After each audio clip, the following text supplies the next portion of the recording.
not even like a full face, sometimes a full face. Hey guys, so today I thought I would just upload a quick little video, and it'll be just like how I do my makeup during quarantine, lockdown, the pandemic in general. I know that I've definitely been enjoying letting my skin breathe, but at the same time I do also find that putting on makeup, just like not even like a full face, sometimes a full face, putting on a bit of makeup makes me feel a little bit more put together and actually brightens my day. So that's what I'm gonna do. I've done my skincare. I'm just going to reapply my lip balm, and it's just started to heavily snow outside and I am so excited. The snowflakes are so big. I'm running out of moisturiser. Well, running out of this one. What I like to do as well when I am doing just like a stay at home but put makeup on kind of look is to go through my Project 10 Pan products. So I'm going to grab a damp beauty blender quickly.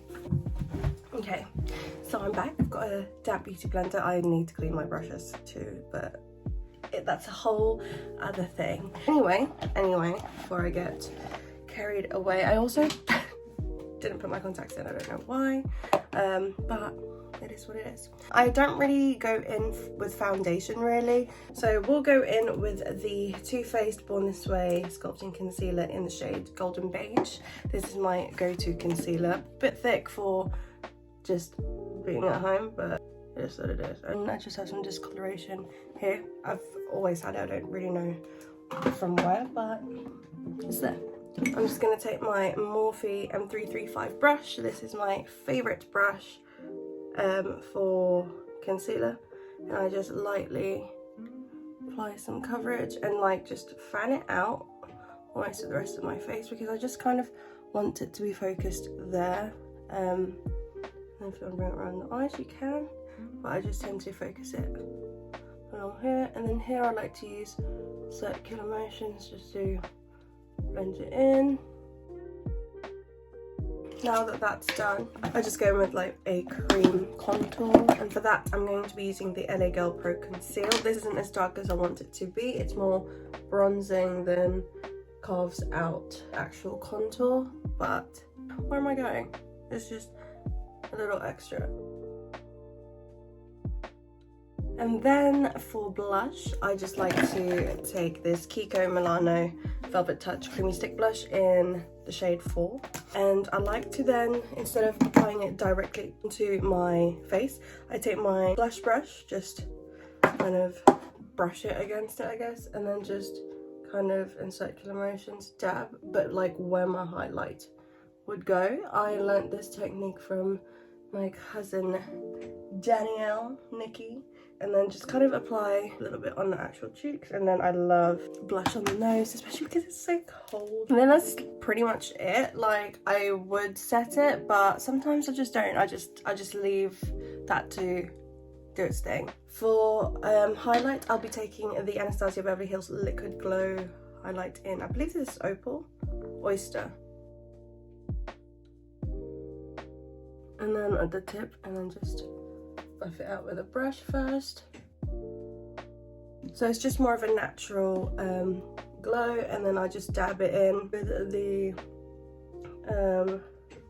damp beauty blender. Now for brows, I just take my trusty handy dandy Maybelline Brow Precise Fiber Filler Brow Gel, Brow Mascara. I just lightly brush, because sometimes it gets too dark and it clings onto the hairs that I don't want it to cling onto, because I mean I haven't had my brows done in so long, so I've got some extra hairs there that I don't really need to emphasize. So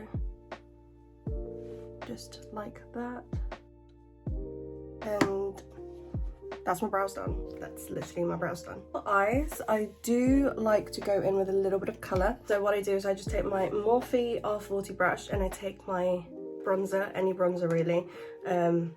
That's my favourite go-to.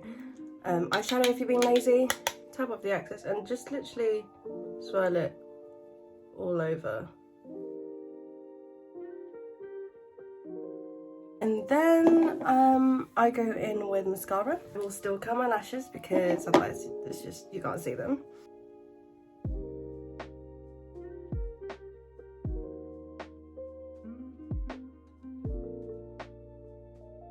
So that's just the eyes done, and it kind of just makes it look like I've done more with my makeup when I really haven't. And then last but not least, I then just top up my, what's it called?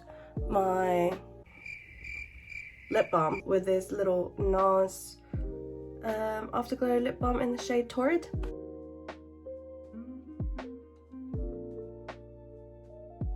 It's super smooth, super moisturizing, and just gives it like a little bit of a peachy look. And then that's it. That's literally what I would do if I wanted to put makeup on and not feel horrible. So I hope you guys enjoyed this video. If you did, please don't forget to give it a thumbs up, and if you haven't yet, please subscribe to my channel, and I will see you guys next time. Bye.